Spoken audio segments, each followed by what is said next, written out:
Wallpaper order দিছিলোঁ মই, দুদিন আগতে আহি পাইছে।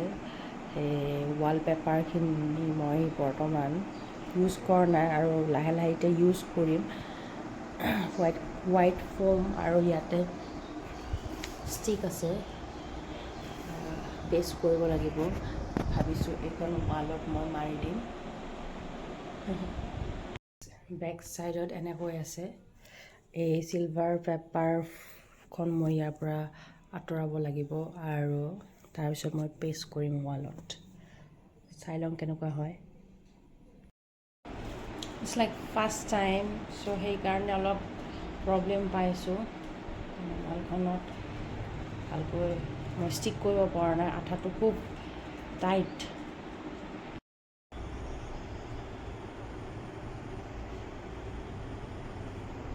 এই ৱালখনত আছে কৰিবলৈ।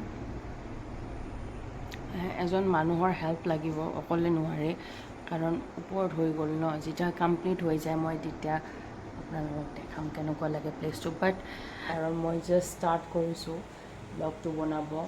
আজি মোৰ পিছফালে দেখিছে কিছুমান ৱালপেপাৰ মই ষ্টিক কৰিছোঁ মোৰ ৰুমটোত। মন গ'ল, অৰ্ডাৰ দিছিলোঁ 15খন, কিন্তু মই ইউজ কৰা নাই কাৰণ ৱালপেপাৰৰ যি আঠাটো আছে ন, এই খুব মানে হাতত লাগি ধৰে আৰু অকলে দিগদাৰ, আৰু ওপৰত লগাবলৈ অলপ দিগদাৰ, অকলে নোৱাৰি। যদি সম্পূৰ্ণ হয় আপোনালোকক মই দেখাম।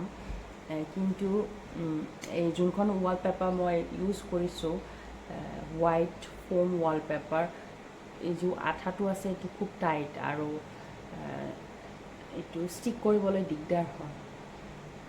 বাকী আপোনালোকে কি কৰি আছে জনাব। বৰ্তমান মই মোৰ কাৰণে খাদ্য বনাই আছোঁ, দুপৰীয়াৰ সাজ। ইয়াতে মই পনীৰ বনাইছোঁ, পনীৰ অকণমান আছিলে, আৰু ইয়াতে দালি বইল কৰিছোঁ। আজি এনেকৈ খাম।